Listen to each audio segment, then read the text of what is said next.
Hey everyone, welcome back to another episode of Small Biz Stories. Every week, you know me, I'm your host, Dr. LL, and we bring in all kinds of wonderful guests talking about every aspect of small business, from those folks who are running and operating small businesses to those folks who wish that they were, right? If only they knew all the secrets that we all knew. All right, so we're going to get to some of that.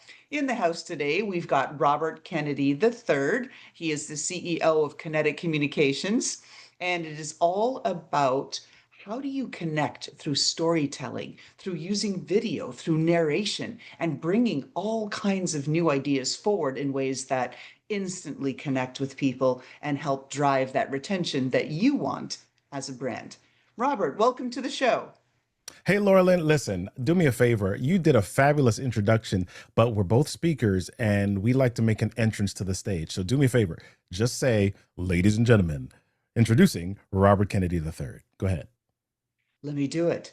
Ladies and gentlemen, and other folks and whomever you identify as, I don't care if you identify as a cat, we've got Robert Kennedy III. Yeah. Hold on 1 second. I got to bring some people.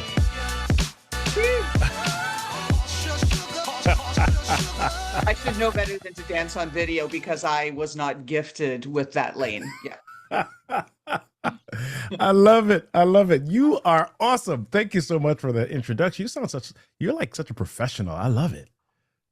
It's all fun. Well, what I love is that people that really get into figuring out how to use their voice.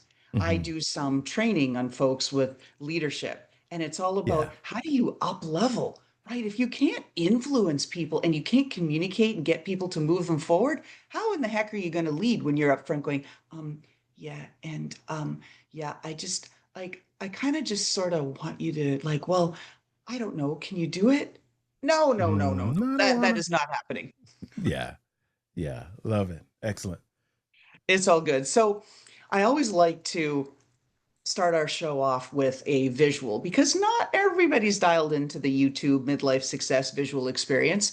Some folks are old school, haha, and they like to listen to it through Spotify, iHeartRadio, and all the other Mhm. places that were syndicated. So I like my guests to give a visual to those people. They either describe their background and or themselves, and it's like, hey, listeners, paint this picture in your head.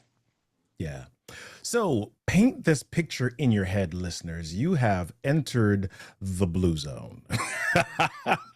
There is an office with some strategically placed lighting in the background. There's an on-air sign that is sort of pulsing in the background just a touch, but it is there and it is on a bookshelf with some blue lighting, and there's a gentleman in the center of the screen with a blue shirt on, and he's got a microphone in front of him with an orange cover. Why does he have blue and orange in front of him, you ask? Well, he was forming his company several years ago, and he went through this color psychology exercise.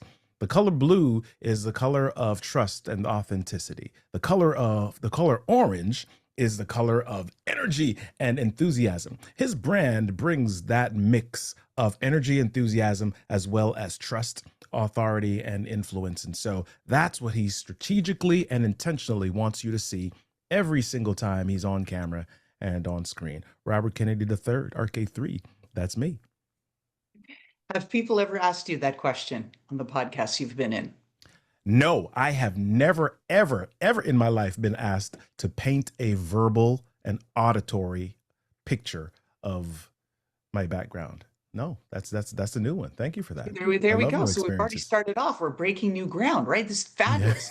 We're just going to get better from here. All right. Yep. Then I like to get into it and ask our guests a question which stumps many of them. You're thinking, oh, geez, Louise, here we go. She's just going to stump it just to get started. I think it's actually an easy question, but people Yeah. struggle. What are you, not you, RK3, your business and kinetic communications? What are you good at? What do you do? What are you, Robert, the human being, really good at? Like, and asked another way, what is your personal superpower? I'm a light.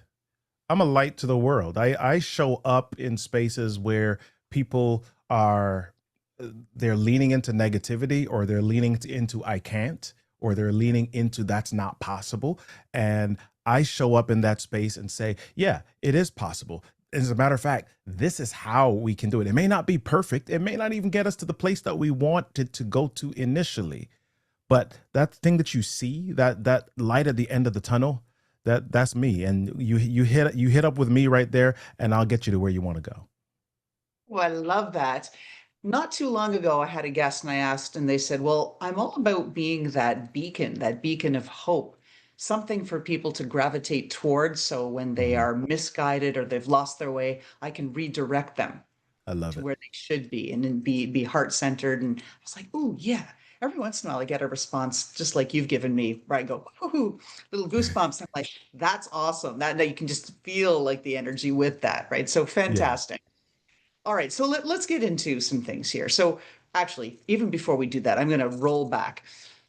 Given your name, Robert Hmm. Kennedy III, Yep. and just happens that you happen to have one of those names that few famous people out there in the universe have, Yeah. what's that been like for you? Because I'll tell you, as someone looking up and trying to get information, it's very difficult to find you, the Robert Kennedy III I'm speaking to right now on this podcast, versus others. So talk to Yeah. me about having a famous name. Yeah. So you know what? I will say it's got its great points, and then there's some points where it's not great, in that if the Robert Kennedys of the world don't do certain things, then some if there's something negative, or there's a negative perception of someone, then people bring that up sometimes. But that said, it's always a conversation piece. It's always been a conversation piece. And I make jokes of it most of the time. As a matter of fact, quite often it opens doors, or it opens places for me that I may not have normally gotten into without the name. And that's it, it's not about getting into the White House or anything like that. But it's at least opened up the doors to certain conversations. It's led to level setting, small talk where there may not have been any. So it's been really cool to have the name. And to be quite frank, when I'm searching for myself, if I'm Googling myself, I always put Robert Kennedy III and put it in quotation marks, because that narrows it down quite a bit. If you just put Robert Kennedy, I get a bunch of different things. But if you put Robert Kennedy III, you're probably going to see Robert Kennedy III, communication speaker, communication coach, RK3, podcaster, etc. You're probably going to see that somewhere on the first page. So that's one of the reasons why the third is something that I always include in my moniker. Oh, you absolutely need it because it's hard to find things out there and find folks, Yeah. especially 'cause with the increased number of people who are online with their own podcasts, with their own Yeah. websites, da, da, da, da, right? It just goes on and on and on. But I thought it was kind of fun. And on someone on the flip side who nobody can spell my name, let alone pronounce it, I was like, ooh, how fun would it be to have one of those names where everybody instantly knew and they don't ask you, can you tell me how to spell Kennedy? Right? I They get don't that all even the time. know. I do. I do. I How get connected. Kennedy. Oh, is that one N, or is it, how do you spell Kennedy? I get it all the time. Yeah. Mind blown. Can't even imagine. So I remember when I was during my college years, and we were in a house, and there were five of us gals, and Yeah. all of the other gals had a name, and I won't give their names because I don't have their permission to use them publicly, but all of their names were just the instant and easy names to spell. Right. Karen's, Patricia's, things like that, and their last names equally easy. And so whenever we had a utility issue or something, because the gas or the oil or this or that was in one name or the other name or whatever, like, oh, Laurel, and you're home during the day here, why don't you give a call between your classes? And I'm like, okay, hi, I'm, whatever name, Karen, da da da. And I never had to spell it. And it was amazing. I loved it. So Yeah. that's a good segue for us to get into some of what you do and talk about around the space, all about storytelling so that you can Mhm. use communication to be able to connect with people, to move people, either to compel them to do a call to action or to move them along to drive influence or Yeah. to simply move them along so that they can connect and resonate with your story. Talk to us about really storytelling itself and not the how to do the storytelling, but talk to us about storytelling, how it's become really front and center in how people are engaging with others now with all this behind the screen time we're facing. Yeah. Well, I just did a session on Wednesday for a group of nonprofits called The Power of Storytelling. And their job was to shine a light on the nonprofits, and they were creating videos and those types of things. And so they wanted to know quite a bit about storytelling. What was happening though inside of the nonprofits, inside of many organizations, when we're told, hey, we need to share information with the public to get them to donate or to do anything around the mission that we're after, they tended to think of stories in two ways. One, oh, let's just give them all of the data. Let's just give them all of the information, how we've been successful over the last 30 years. Or they thought of stories as, hey, we need to get one of our clients and we need to film their story. And I'm like, sure, that is one type of story. Matter of fact, I refer to that case study, client study, conversion story when you're able to show what your services or your solutions have been able to do for the people that you serve. That is one way.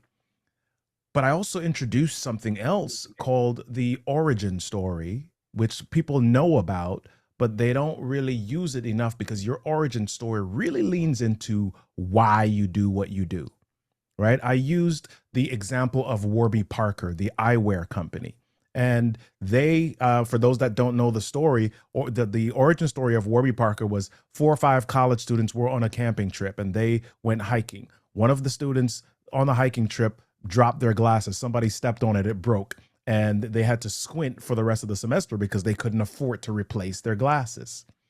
Right. And so that person made the decision, oh my gosh, I have to suffer throughout this semester because I don't have enough money. I'm a broke college student. Nobody else should ever have to experience this.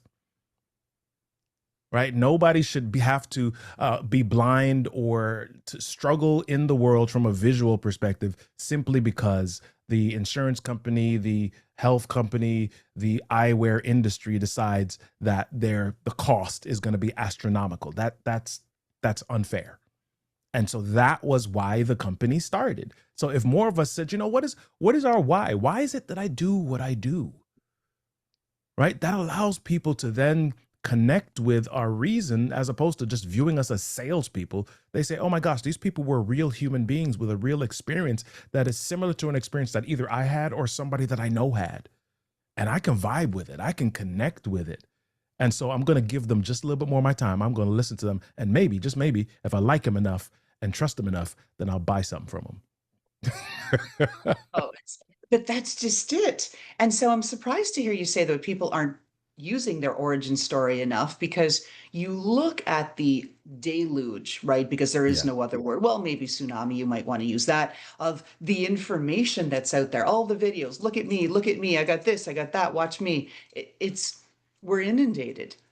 Yeah. And you say people aren't talking enough about their origin. And then in parallel, of course, we've got Simon Sinek, who's built I don't even know, 8, 9, whatever figure business that it is, talking Yep. about start with Why? why. So why Yeah. isn't everybody dialed in?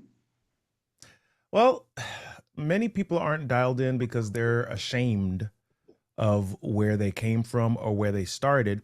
And because we're in a social media space where we compare ourselves to others, or because we're in a space where being vulnerable is hard for people, we want to look a certain way. Right. And we feel like if people know where we started from, especially if we haven't made it to the top yet, they're going to criticize us. They're going to judge us. They're going to make fun of us, and they're going to post mean things in our comments on our videos.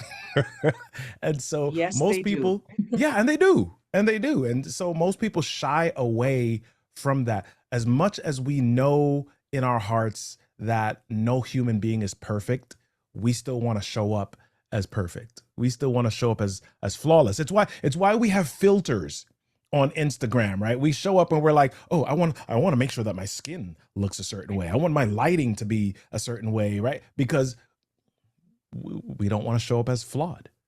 Right. Because we're a judgy people. Yep. That's the problem, right? So Yep. many like judgy folks out there. And you talk about comments and stuff. I had this one podcast that I did, particularly intense topic around toxic Yeah. relationships and navigating them and this kind of thing. And this person went on and on commenting about my scarf. Do you realize you look like an old woman? Women don't wear scarves like that anymore. That looks totally not fashionable. Da da da da da da. And I'm thinking, what? Like, Yeah. did you listen to the episode about how people become more toxic, but they don't need to be that toxic, and they should really think about what they're saying and how their words land on other people? But I guess you Yeah. didn't watch the episode. You got wrapped around the axle literally with my scarf. Mm, Yep. mm, Yep. Yep. It's a tough environment, and I think we've got to do a bit better with being self-aware, being introspective, and understanding that when we do share our stories, when we do share a bit of vulnerability, those are some of the most attractive moments. Those are some of the there's this company called Humans of New York, and they film videos about real people in New York City, and they just share their stories. And my God, it's like you look at those people and you say, well, I've never been homeless, but what if I was?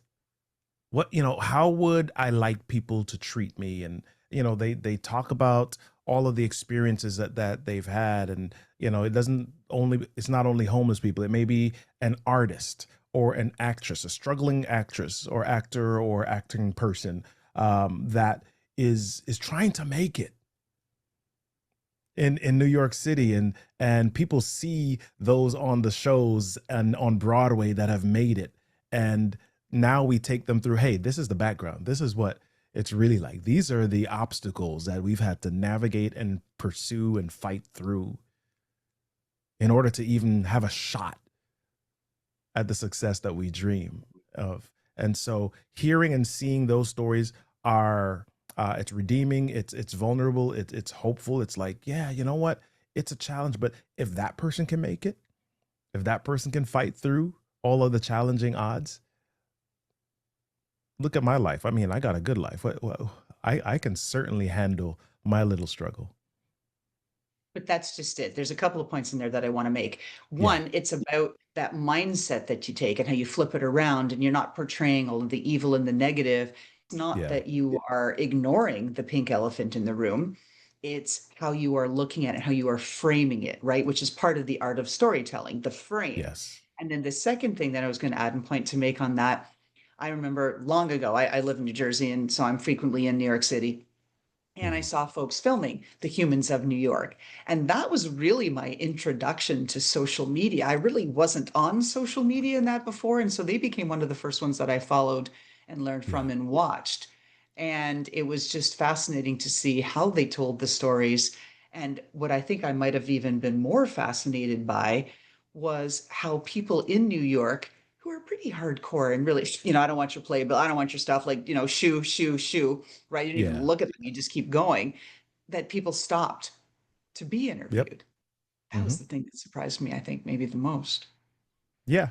Yeah. I mean, as hardcore as we are, I believe all of us still want to be seen. There are a lot of us that hide and we don't want to be judged. And it's kind of a oxymoron almost, right? We don't want to be judged. We don't want to be criticized. We want to be hidden, but there's something in us that wants to be seen. We want to be heard. We want to be affirmed. We want to be acknowledged. We want companionship. We want people to do life with, right? We want to be accepted. So yeah, it's a great life. Now, I'd like to get into a tip because I like to get in Yeah, tips like early in the show without waiting. Oh, let's wait until the end and wait for the tip so that we can bait you there, because that's one of my yeah, personal soapboxes. I do not want to be on that webinar. Let me tell you, step right up. Here are all the examples. And I'm going to tell you at the end of the show how you too can be part of what, da, da, da. And then at 59 45 minutes, minutes later. Yeah, right, or 59 usually, Yeah. Click that link right there, and we're going to unlock all the secrets for you. And you click the Yeah. link at 59 minutes, and it's like, oh, for only $499, I can Yeah. buy the secret. It's like, I just spent 59 minutes listening for the damn secret. Just cough it up, right? Yep. Yep. Drives me crazy. So let's get to a tip. How should people best open a public presentation, a talk Ooh, to excite their audience so they can I kind of win love them? this. Listen, I didn't even let you finish the Shoot. question properly. I love it. So, yeah, one of the biggest tips that I give is you don't want the audience to focus on you. You want them to focus on themselves and their experiences. And so, one of the easiest ways to do that, the cheat code for doing that, is by asking a question.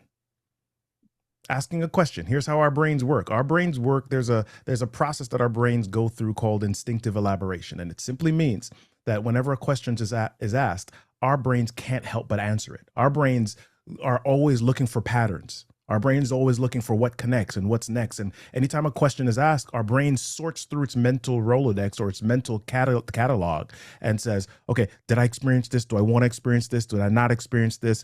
Is this something that I may put on hold or what? It's looking for a connection. And so when you ask a question, the mind immediately begins to play a video, create an image of some sort in order to create that connection to the audible words that you are saying. So asking a question immediately takes the attention off of you and it focuses it in their brain so that they can then, emotionally connect to what you're saying. So that is an easy win for you. Ask a good question. And well, let me add one thing to that. Not a yes or no question.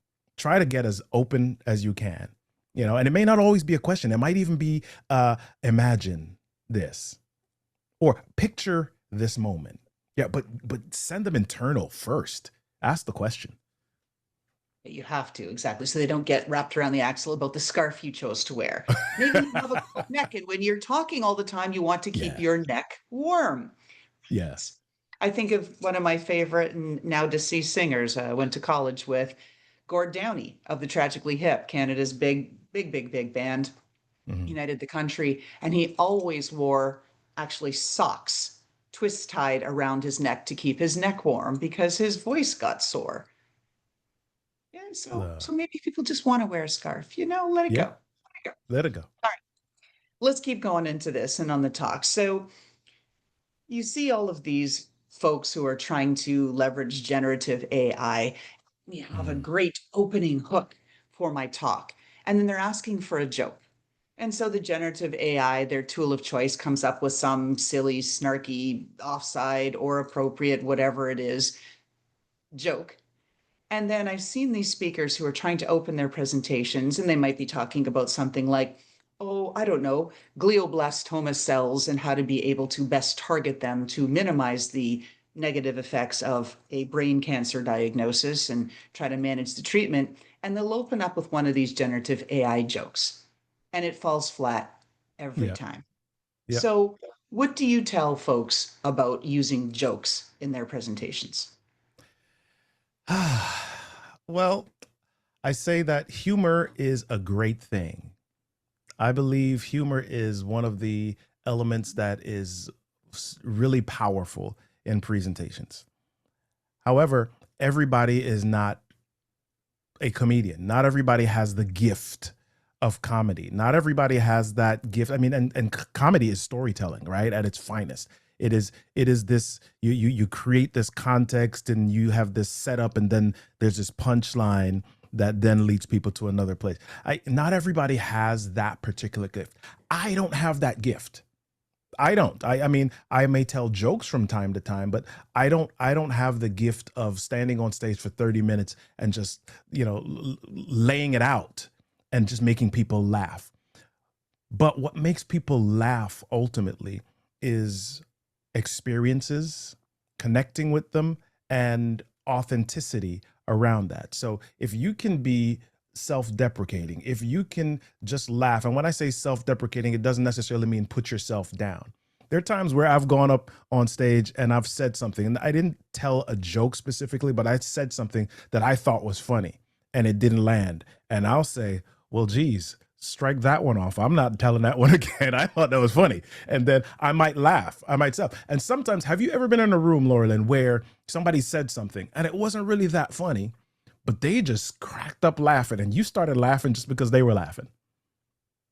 Yeah, I mean, especially if it's, oh, I don't know, some friends involved, some Yeah. adult beverages involved, and then you Yeah. just see them, and then you're thinking, oh my God, like what's wrong with you? Like that was totally not funny. And then Yes. you start losing But your they're mind because you're laughing. being giddy. Right. And yeah, Yeah. everybody And, just and seems so to you say, I start to know, I smile, know. and that lowers the temperature in the room, right? It breaks the ice. And so um I would say do not intentionally try to include an AI or a knock knock joke or a dad joke into your presentation unless that's who you naturally are. If that's who you naturally, if that's how you show up naturally, then do that. But if you are a person who is, you're talkative, you're energetic, you're gregarious, but you're not a joke teller, then show up as that authentic, energetic person, because people appreciate authenticity and realness around the information that they're receiving. So yeah, yeah, stay away from the AI jokes, people. Definitely, right? Note to self, right? Yep. So you've been at it, Kinetic Communications, not for a while, giving presentations, multiple industries. I know largely real estate, but everything you do obviously has an ability to transcend across industries and spaces and Yeah. places and all this sort of thing. So that said, you've been in front of a lot of audiences. How have the audiences shifted? What trends and differences are you seeing in expectations, in reactions with audiences in this post pandemic era? Because I see them as very different, and I want to get your perspectives on how Mm. you see them. How are they showing up? I don't know that I see them as terribly different. Hmm. And partly that may partly be because of my background as a teacher, right? I was a high school teacher and I did online college teaching, and I inherently believe that people want to learn. They want the people that are on stage to be great. They don't come into the room with the intention to judge them and immediately down them and talk about their scarves. That wasn't the original intention. Right? I believe they want value. And so I see some of the same things before and after. People want value, people want meaning, they want things that they can apply immediately. They want to know that the time that they're giving is not wasted. They want to know that that space that they're in is going to be something that can ultimately make their lives better pretty quickly. They want something, they want a transformational experience, right? And so yeah, I mean, I think there are a few things that may be different, and I see those more on the meeting planner or event professional end of things than the audience. For me, the audiences are still very welcoming. They're still open to learning, and yeah, I think yeah, that's my view of the audiences that I've been in front of, both pre and post pandemic. I want to come back to that, but you said that you see, oh, it's different amongst the event planners and the professionals. Do you want to Yeah. make a comment or a statement about there, how you see that has shifted? Well, so before the pandemic, everybody was in person, and everything was keynote. Most things were keynote oriented. Um, Post pandemic, because the virtual platform was introduced quite a bit more, some people began to incorporate, okay, can we think about hybrid? And as we think about hybrid, how do we think about audiences that are not in the room as much? Are there more takeaways? How do we do different how do we involve a little bit more? So I think the interactivity that they're requesting or requiring, um, that might be a little bit more these days, but I don't think that the audiences themselves are necessarily different in that regard. I think audiences have always wanted to be engaged and interacted with, and they Oh, lean towards, or they drifted towards speakers that allowed them to do that. I agree that that's what audiences are looking for. But to your point about that, Hmm. the event planners who are doing the hiring and the selections, they are looking for that higher level of Yeah, engagement from their speakers. yeah, Because from what I hear and see in the audience is that everyone is on TikTok. And I don't mean that they're just yes, watching and absorbing, everyone is putting content out there. So in this little informal surveys I've done, everyone in the audience thinks it's easy to be a presenter. oh I yeah, do all the time. I do videos all the time. I do my TikToks. I show myself cooking. I show myself yeah, petting my dog. I do all of this. It's so easy. And so that's the expectation. And when you flip it around and try to get it and say, well, okay, if you think it's so very easy, would you be comfortable giving a 30 or 45-minute or 1 hour talk in yeah, front of an audience, whatever size they are, be it small or large? Like, no, no, why would I want to do that? That, yeah, and then it changes. But when they're sitting in the audience, they have the, I guess, perspective that it's really, really easy to do. And so that hmm, the expectation that they have, I think that the bar has really shifted to be very high. And hence, yeah, the program planners and event planners need to look for those speakers who are that much more engaging because that's what the audience expects. yeah, yeah, yeah. There definitely is some of that. I mean, I think the audiences that I've been around, a lot of them don't necessarily think that the TikToking and the videos are easy. They think it looks easy, but when a lot of my talks are about communication and video as a piece of that, and as we start to talk about that, they say, and I talk about the consistency that it requires. What happens really behind the scenes, right? And it's not just about turning on the camera and clicking the red record button and just going. Do you have a framework? Do you have a structure? Do you have a journey? Is there a story that you're taking the audience through? And when I say story, I'm not talking about the actual stories that you're telling. I'm talking about the experience of story, the storytelling framework. What journey are you using to take the audience from where they are now to where you want them to be, or where they would desire themselves being? Right. And so when I'm sharing those types of things, my audiences are typically like, yeah, I don't know. I don't have time. I don't know. Where do I find content? I don't know if I could constantly find content to do this. And I don't know how to do this effectively. I tend to ramble. I'm not sure. And so, I do run into people quite frequently who I have to take from a certain place to realizing, yes, you too can shoot video content. You too can be confident on camera. You too can be even more compelling in your communication. It's not something that people are born with. It is a skill set that can be developed. And over time, you can get to a certain place where, yeah, it does become easier and you're not necessarily checking off every checkbox on your checklist as you go through it. But you begin to naturally do certain things, but you still break it down to certain technical skill sets that will take you through and reach your audience and your prospects much more easily. Ooh, excellent. Now, you do have a mid-month challenge, don't you? Asking people to Yes, participate. Can you talk to our audience about that? that is the Amplify Your Voice with Video 3-day challenge. So that comes from, there are so many business owners, real estate professionals and small service-based business owners particularly, that are doing the natural marketing. They're posting online, they're putting images, they're sending emails, they're sending email blasts, and they're not getting the response that they want.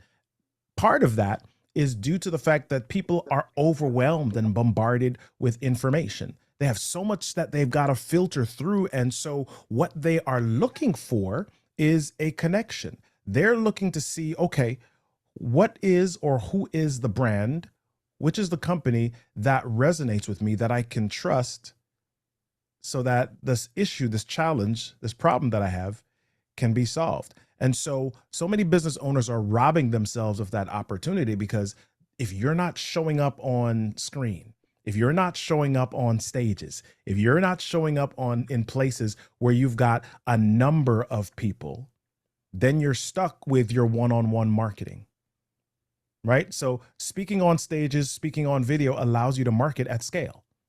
You want to do one to many. You want to make sure that your voice is amplified. And hey, guess what? If I'm not on stage and I'm at home in my bed sleeping, if I was doing some videos, those videos still market while I'm asleep. That's Right. right. And so that's what the challenge is. How do you do that? How do you set up a system to do that without being overwhelmed? How do you keep that going without you having to flick the levers all day long? Right. So our site is amplifyvoiceandvideo.com, and you can register for the challenge there. Excellent. So we'll be sure to have that in the notes. Also, when you brought it up, getting on stage, it's the desire of a lot of folks, Mhm. from business owners to coaches to whomever, people that are just interested. Maybe they've got that book out that's been in them for their whole lives. They finally get it Yeah. out, no one's buying it, and they want to get on stage. What advice do you want to offer our listeners on how to get on stage?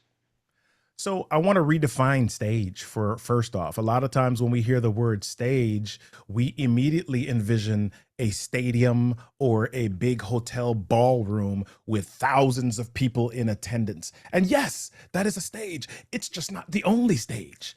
There are so many stages that you could be on. YouTube is a platform that is a stage, right? Instagram, Facebook, that is a stage. You want to think about your chamber of commerce meetings where there is a microphone in the center of the room for people to ask questions. That is a stage, right? You want to think about, okay, listen, let me go to Panera Bread or a restaurant that has a room in the back and host my own event where I can answer questions from people. That is a stage. A lot of us, too many of us, are waiting to be invited to the stadium.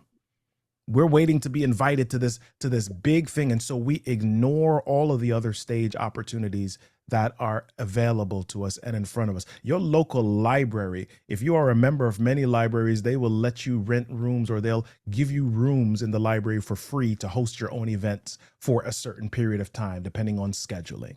Right. So there's something inside of you. There's a gift that you have. There's some knowledge that you have that you can deliver in a way that only you can deliver it. I'll tell a quick story. When I was teaching high school, I was a physics and biology teacher. And every year I would teach a concept or a framework or an equation, and I would try to explain it. And there would always be one student that just didn't understand it. I don't get it, Mr. K. And so I would say, okay, let me try to explain it another way. And I would go up to the board and I would explain it another way. And the student would say, I don't get it, Mr. K. And I would say, oh my gosh, let me think about a third way. I would explain it a third way. And the student would say, I don't get it, Mr. K. And almost every year, without fail, another student would either be beside them or come across the classroom, sit down beside that student who didn't get it. And they would say, you just do this, this, this, and this. And they would quite often repeat the words that I had just said. Right? And in my mind, I'm like, geez, I just said that verbatim. Why do they get it now? But here's the deal. Sometimes people can get the same information from somebody else and they just hear it differently. I like to say that their voice is assigned to that person, right? So you don't know who your voice is assigned to. So get on out there, create your stages, and get Oh, on and I stage love and share that. your story.